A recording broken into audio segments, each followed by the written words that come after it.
This is going to be fun. It's all about the Animaniacs. It's also about voice acting, so feel free to ask whatever question it is you want. We probably like the answers, but we'll say something. Right.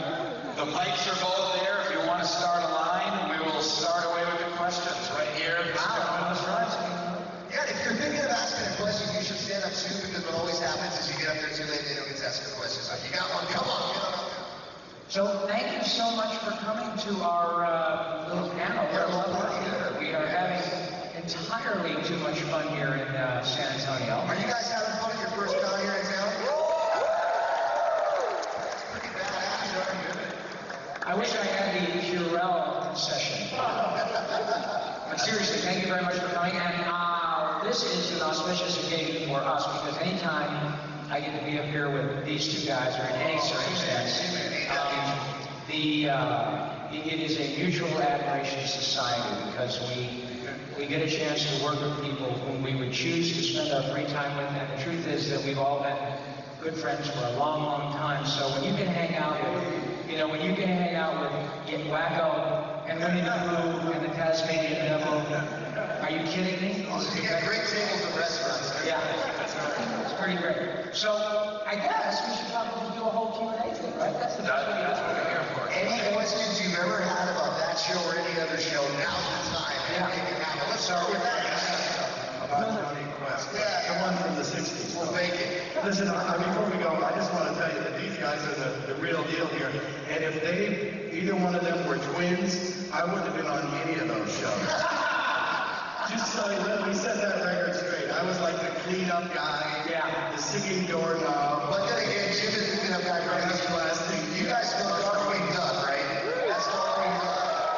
You know Dr. Steve Bobcat, right? That's Dr. Steve Bobcat. He's Winnie the Pooh. He's Dicker. And don't forget to buy raw sugars next. Yeah, exactly. We'll put it on everything, but this guy's everybody, so don't let him. And he's the Tasmanian Devil. Tasmanian Devil, that's right. Come on. Now then, you, the handsome gentleman with the mic on the stage right here. You're up, buddy. Let me first off say thank you for raising the geek and nerd level here in San Antonio. Thank you, buddy. Thank you very much. Thank you. So, I guess I got a few friends that are in voice acting and they want to be in voice acting. And I've always kind of liked the idea of them coming up with the voices that they ultimately end up with. But for y'all three, I guess and for Animaniacs, what was like close number 2 for your character, Yakko? Oh, you mean who came in second? Yeah, no, in the sense like what voice didn't you pick to go with? Oh, I see. Well, actually, golly, I don't remember. I'm gonna do Ruth Gordon. Yeah, that's right. I don't recall, because they pretty much locked into what I did, I think, at the beginning. But interestingly, Jess has a good story, because Jess does all 4 Beatles completely. So that he'll show you. So tell me what happened. Well, it's pretty cool, because what happened with me then is I had really come from a background of singing. I was in the Bon Jovi tribute band. That's not true, but that's funny. It's hard to believe that Jess plays rock and roll. I know what you're thinking. It's the stretch. Yeah. actually is a UPS driver. This hat comes off. Yeah, and the hair comes with it. Can you guys tell? Wouldn't that be weird? No, it's not really true, but it could be. Here's the thing, though. What happened was I got my first. I was a studio singer. I was singing commercials for like McDonald's and stuff, and Coke and all these other things. And then I got the job doing Roger Rabbit because the guy they had doing Roger Rabbit. Well, let's just say there were issues. So I came in and I started doing Roger Rabbit. Daddy. And then I got this audition for Animaniacs, and I'm like, well, what should I do? And it said the character's name is Yakko. So I just did some sort of crazy wacky voice, just some sort of crazy cartoony thing. I don't remember what it was. But when I went in for my callback, the director, Andrea Romano, who's awesome, she's a fantastic animation director, she said, I know you do a lot of impressions. Why don't you do some impressions? And I said, well, who do you want? And she said, why don't you do like Elvis? That was the first one. So can you guys imagine how screwed up that would have been? Hello, nurse. Hello, nurse. You know what I mean? Hey, man, I got a potty emergency. You know what I mean? It would have been a whole different thing, dude. But instead, she goes, don't you do the Beatles? And I was really cocky. I went, which one? It was really good. But I started doing it like a little, I think it was just sort of like a, it was like a little Ringo because supposed to be, it was like sort of down here. And then I thought, well, they showed me a picture of him. And he was really small. So I made his voice a little and stuff. And I became Yakko. And that's how I came about, you see? Here's the four Beatles real quick. I haven't had it for a long time. Check this out. I'm going to teach you guys how to do the four Beatles, okay? First of all, you got John, when John's voice was on his sort of kind of through his nose and his sharp, and there was like a point on his name, so it's like this, talking about Yakko and give peace a chance. And this Paul's voice is more like that in the throats, and it's a bit higher and more smoky, like it's a little bit higher tone. And there's George, and George always spoke very slowly and very thick with the Scouse accent. There was Ringo down here in the bottom, so he was all fun with it. Yeah!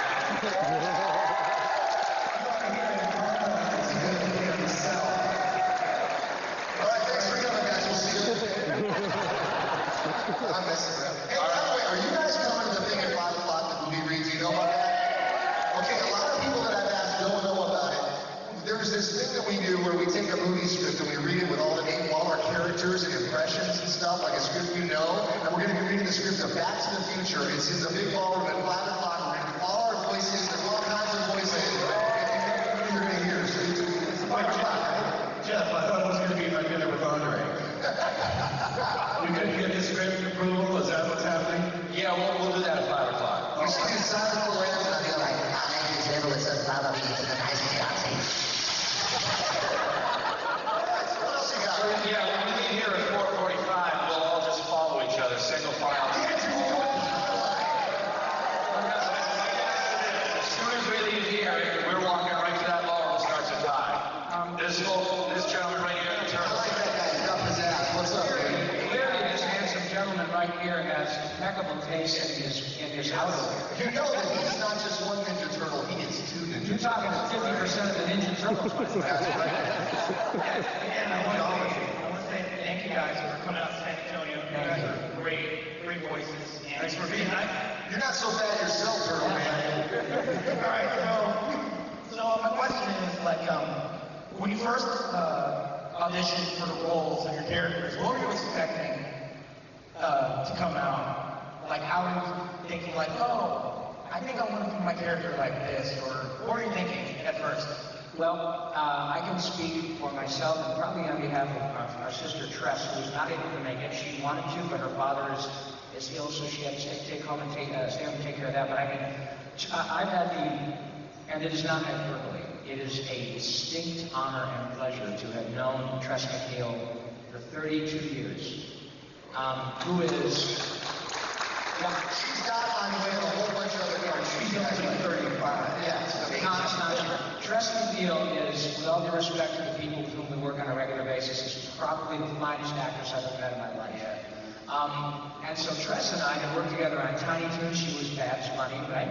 She was Chip on Chip and Dale, Gadget on Chip and Dale Rescue Rangers, all this stuff. Anyway, so Tress and I we would start, we had basically worked on Tiny Toons for a few years. And then we'd all heard that Animaniacs was coming along. Basically, the same crew produced it. So when the opportunity came along to audition, Tress and I would call each other. Every time we'd get back for an audition, we had it was like a 4-month audition. We had 6 or 7 callbacks. They'd keep whittling it down, and we couldn't we'd call each other up and say, "Oh my God, did you hear what happened?" I said, "No, did you hear Tracy? No, I haven't heard anything." And they, "Oh, I'm getting a call back." "Yeah, me too." And so in my case, it was not really so much my decision on what to do. On a big show like that, unless you're somebody like Jimmy who can nail iconic characters, I'm not good at that. Jim and Jess can both do impressions. Jimmy obviously has the gift that he can not only create his own stuff like Darkwing and other, you know, really incredibly bonkers and all the other shows, but Jim can obviously, he is the iconic voice of Winnie the Pooh and So real quick, say something, dude. Now, if I could do this, I would have had so many more girls. Oh man, chicks dig Pooh so much. Just Well, only if I could have a smack on the face. I'm sorry. Isn't that what he's doing for us? It's the greatest thing in the world. he gets so many girls that Jess has called him Pooh Hefner. This beautiful little girl in front of her, she's got her hands like this, she's like this. That's what happened. You just want to struggle sometimes. He does that, don't you? That's weird. It's with Yakko and had your shots. But the truth is that honestly, I try to come up with ideas, but in that circumstance, I was basically just following their lead. And the producer would say, "Okay, what you did last time was cool. Can you try, you know, yada, yada, yada," because they knew me as an actor. But these guys are impressionists, and also, I don't have that skill. There are some I can do, but not to that extent, or like Frank Welker or Maurice or Billy West. Those guys are Jeff Bennett. They're, you know. So in my case, it was more about honing in on what they thought they wanted me based on what they told me. Okay? Yeah, but he's so good, he ended up not being able to leave once, but twice, because he's Yakko and Pinky, so figure it out. Yeah. To add to what you said, though, bro, you know what's funny is a lot of the time, you know, when we see a picture of a character, it really does dictate what you were going to do.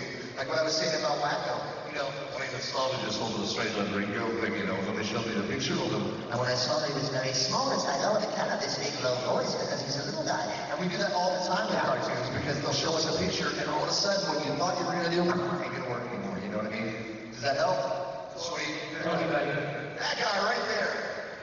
Hello, I just wanted to thank you guys again for being in San Antonio, but I've noticed a trend from the cartoons from when I was young, since Animaniacs and Tiny Toons, they had educational elements to them, whereas a lot of the new cartoons don't really have as many educational elements. It just seems complete silliness without any point. And I was just wondering what you guys thought It's about like life, dude. Yeah. Well, certainly, yeah, the proof is in the pudding. I mean, none of this show won a pile of Emmys, but it won an Peabody Award, which is a very highbrow journalistic award. To this day, one of the most profoundly wonderful things is when I get phone calls or emails or see people like you, and they say, "Oh my God, you know, this show helped me get through geography or whatever the president's." Maybe, and certainly that was by design, because these guys all were influenced by Conjunction Junction and Schoolhouse Rock and all that cool stuff that I used to dig when I was a kid. And to me, the fact that you guys are here, and the mean age of yours is probably, what, 30-ish or so? So you guys were very young when Animaniacs was made, and some of you weren't born. However, the genius of Mr. Spielberg and his crew really comes through 20 years later. And by that I mean, they were all influenced by Rocky and Bullwinkle and the Looney Tunes, right? And those shows were clearly written on two different levels. Right? So that I could watch those shows with my dad, and he would laugh about a cultural reference, and I would laugh at the fact that an anvil was falling on somebody's head. And so, yeah, and so now that stuff is translated into Animaniacs so that we get a whole new audience of people who love the show that were not even alive then. And it is not out of style, it's not out of date, it is timeless, and that is precisely due to the foresight and genius of Tom Hooper and Steven Spielberg and their crew, certainly. And when you have world-class songwriters, this is a little interesting note. I promise I won't take up all the time, but this is an interesting note. Randy Rogel, who wrote Yakko's World and Wacko's America, right? 5 billion Emmys, whatever. Talk about an overachiever. This man is a graduate of West Point. He's a graduate of Boston University. And then he decided I wanted to write goofy cartoon shows. Staying in school anyway. So, here, check this out. He got hired by Alan Burnett to write some Batman animated series, okay? Won an Emmy. Then Animaniacs comes along, and he went up to Tom Ruger and says, hey, I really want to write for Animaniacs. And they said, no, you just want an Emmy for drama. You can't write that stuff. His audition piece was Yakko's World. Wow. Yeah. Right? He says, well, I wrote this song about the countries. And they said, well, okay, what is it? Now, that's the kind of talent that they had at the beginning, right? So you really can't go wrong. But thank you very much for noticing. That was all by design. Yes, and then I noticed that you cleverly removed the neener from the end of the original. That was good of you. Crazy good talent. But yeah, thank you. That was certainly by design. And when you can entertain and educate, then, I mean, that's high art. I learned way more from Animaniacs than I learned in high school, but that's still good. All right, right over here, Harley Quinn. Harley, oh my gosh, how beautiful are you? She's even prettier in person. Are you in the same room when you make a video? It sounded really good. I have no idea. Have you been drinking? Tell me the truth. Are you guys in the same room when you do the videos? Oh, that's a great question. That's a great question. Yes, but not at the same time. They won't let that happen. That's why we need this bigger room now. Exactly. In case someone's head explodes. Well, sweetie, that's a really good question. And these days, because we're all doing lots of new cartoons too and stuff, and things have kind of changed because now we generally record by ourselves. Like you show up and they give you the script, and even though there's lots of other people in the show, you record by yourself. But what was really cool was when we did Animaniacs, they used to have us all together at the same time. Gosh, I gotta tell you, it was like the most fun you could have with your clothes on, but you don't understand now, but you do.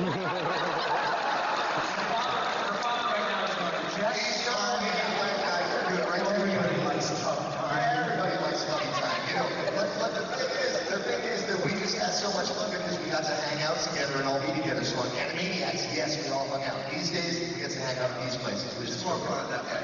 We need security to walk Jess to the next show. This guy's gonna be falling. Oh, you're like, we're good, right, bro? It's all good. Well, all of us have worked together many things. I had the good fortune of being, I was Steel Week when you were doing Dog Yes, right? Yeah, and so Yes. Jimmy, of course, is going from show to show to show, and often we say to ourselves, this is the show. In fact, what's happening in the recording studio, because as you can imagine, Jimmy and Jess and Billy West and John DiMaggio and Tress McNeil and Cassius and Tara Strong and Ray Delisle and on and Maurice LaMarche. It is so much. They're so talented and completely unpretentious. I've never worked. I've done a lot of theater, a lot of stage, a lot of music, and I'm not putting up with this. Yeah. There he goes again, And we've never worked with them. I mean, they're all so unpretentious and so giving, They're really great people. So thank you, sweetie. It's much preferable when we all work together. That was a really good time. question. It's a great question. You look like $1 zillion. Right. And it takes him 2 weeks to make that kind Yeah. That's gotta eat, All right, move over to this side right here. Hi there, it's me again. Hi. Well, first I want to say that it was mostly Animaniacs, which is why I did this with your Transformers panel. Thank you. I downloaded all of Animaniacs. I recently got out of the military, but I remember I did 2 tours to Afghanistan. Both those times I've watched your show over in Afghanistan in the Paulsen trench, and when things would get rough and when I had free time, I would watch your show. Dude, that's what it's all about. Thank you so much. I just want to say thank you. Thank you, my friend. Trust me, I can't even tell you. It's amazing, man. We are all beholden to you, and I am so grateful. You guys are the real heroes. That's You right. guys, yeah. You know what we say all the time? I mean, like that old joke. I've been fortunate to do a lot of stuff with the USO, and I've had a good chance to go to Walter Reed and Bethesda, and I'll tell you what, as they say on TV, I'm not a superhero if I play one on TV, but people like you, and it's not blowing smoke, my friend. We're in a room with real superheroes. Yeah, that's right. That's right. You are the real deal, and thank you. Let's hear it for that guy, everybody.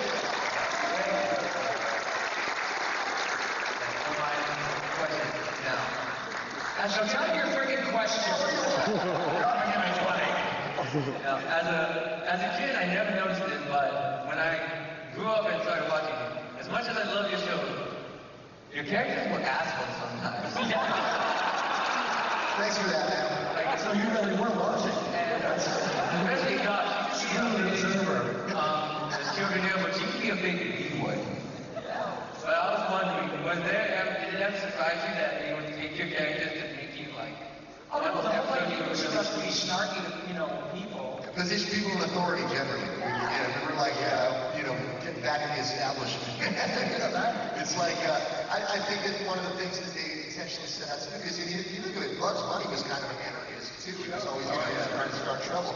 And Yakko was great, because even though they were totally out of control and insane, they were never mean to the good people. You know what I mean? They were mean to the people who had it coming. So it's like, well, I think we were positive assholes, basically. That's true. Well put. Thank you. What's the words on behalf of good?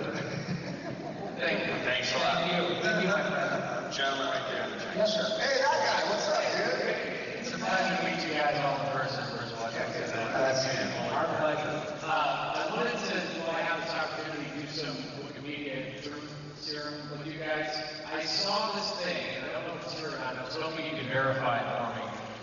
Is it true that when Animaniacs first premiered, there was a giant inflatable Yakko that was on the... Yes. But they thought it looked too much like Minnie or Mickey Mouse, so they had it torn down? Same day. Exactly the truth. Can you guys tell that story real quick? Yeah, we were the guys who tore it down.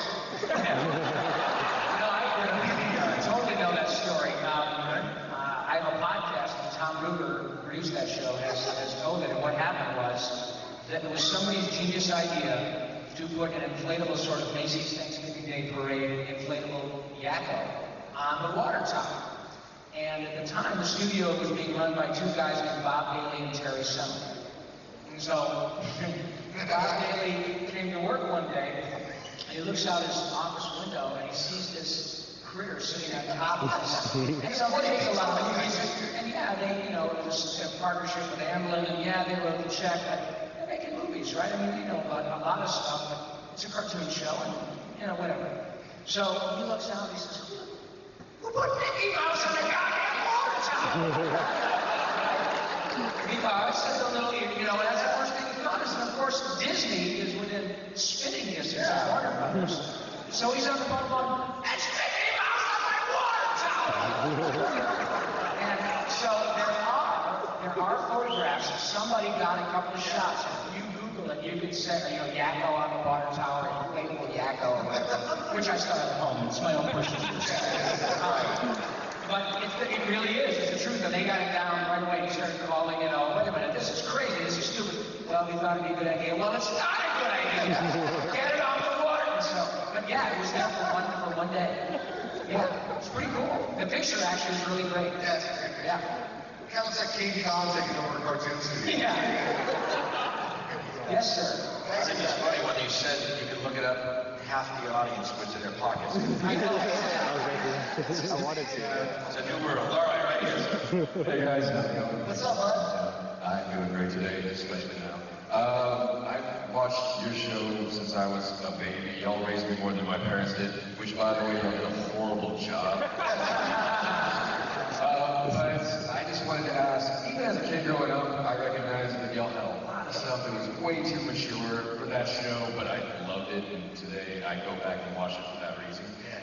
Is there anything y'all really, any gag or joke y'all really wanted in the show, but you just could not get past the censors? I don't know for sure about Nuke the gay whales for safety. We couldn't sell it. Jimmy really wanted to learn. No, but they're evil. Yeah. And our Lord and Master wants to nuke. I And only he said, no, No. you can't nuke the gay whales for safety. And I'm telling you what, you're gonna say He no. was disappointed that we weren't on it. Jimmy lobbied very hard for it. I don't remember anything. I don't remember one offhand because, with all due respect, it was a number of years ago. However, there was one that really got through, and to this day pays wonderful dividends, and that was the fingerprints joke. This is so great, right? Because it was like, Hercule Yakko. He was like being Poirot. He was like being, yes. And they're going polka dot, and God says, okay, and start dancing, or they say fingerprints, and then somebody comes out holding Prince, and Prince is going, ah! I said fingerprints, not fingerprints. Now, that's a pretty, right? I see that down on the Hook 'em Horns t-shirt, right?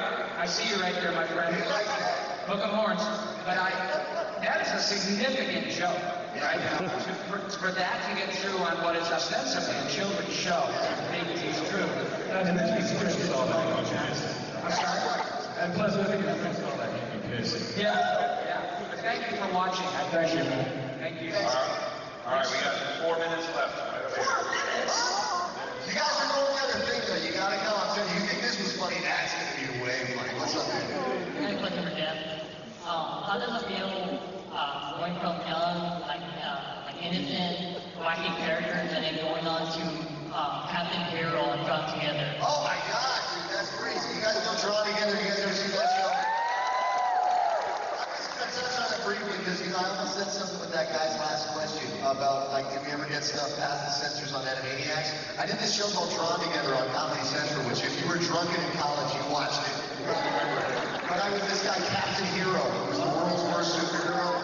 And man, every time they gave me a script for the first season of that show, I'm like, oh, this ain't gonna happen. That's not gonna make it. That's not gonna work. And it all did. So it's like, but I think your question, what you're asking is, how does it feel to go from playing a character, who's basically a very innocent kid character to a very, very adult character? I mean, we've also done a lot of South Park stuff, and that stuff is also really, really edgy, But it's like, basically, each job is an individual job, and all you try to do is bring what you have to that project. And it's like, if they want you to act like a complete idiot, they're gonna pay you for it. It's like, oh, all right, man. We all know we're trying together. I will confess, there were a few lines, because I gotta be true to myself, too. There were a few things that I'm like, you know what, dude, I'm not gonna say that. But Kid Zero strong, she'll do it. Well, I was gonna say, I actually can't remember. I think it was in Tune In or Raw Tunage or something.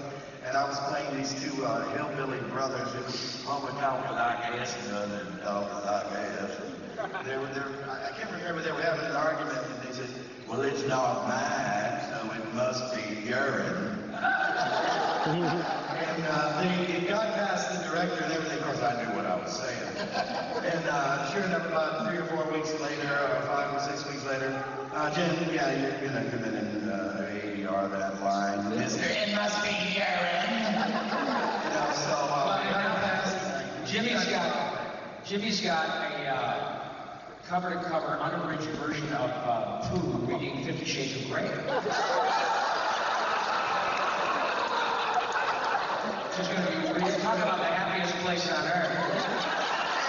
Listen, before we go, let's get that little dude right there. What do you got to say, man? Come on, I want to get you here before we get under the wire.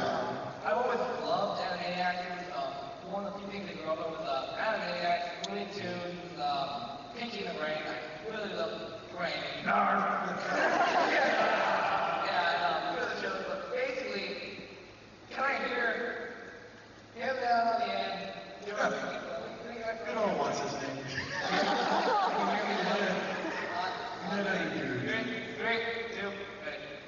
What do you want to say? Give you a Pinky's voice. Oh, yes, I can do my pinky voice. It's right here in my head. I'll tell you what, do me a favor. What is your name? Aaron. Aaron, ask me, Pinky, are you wondering what I'm wondering? Thank you. Are you pondering with pondering? No, that's my voice. Try using your Aaron voice. Take 2. Go. Are you pondering with I'm pondering? Well, I think so, Aaron, but it's usually Anthony and Anthony Davis. Who be Arthur? Thank you, Aaron. All right. Guys, nobody move. We're going to pick a raffle ticket and then we have a surprise. Don't move. Oh, sweet. Hey, by the way, we're all signing stuff too. You guys over there in the autograph thing tomorrow. And what's really cool is above my table, they don't have my name, so nobody knew it was me, and they all thought I was a Def Leppard or something. But tomorrow, you can come by and say hi. We'll talk to you guys this evening. If you have any more questions, that's the meter right there. Wow, look, you're going to win a Darth Maul. I Dark Ball years ago. I think the Dark Ball was That's where I go to get hot coffee stuff. All right, you get this young lady, if this number is yours, 483-830. Somebody have it? You got it. Come down here, this side door in the front. Now, folks, we have a choice. We can either go with one more question, or by unanimous applause, would you rather hear Rob sing Yakko's World?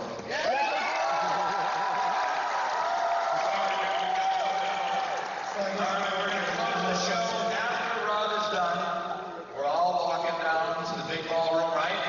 Yeah. And tomorrow, as Jess said, all three of these guys will be signing autographs and doing crazy stuff tomorrow, so make sure you come by the Come see us table. inside. Yeah, we've got By the way, what you're about to hear, Robbie recorded this, folks, in one take.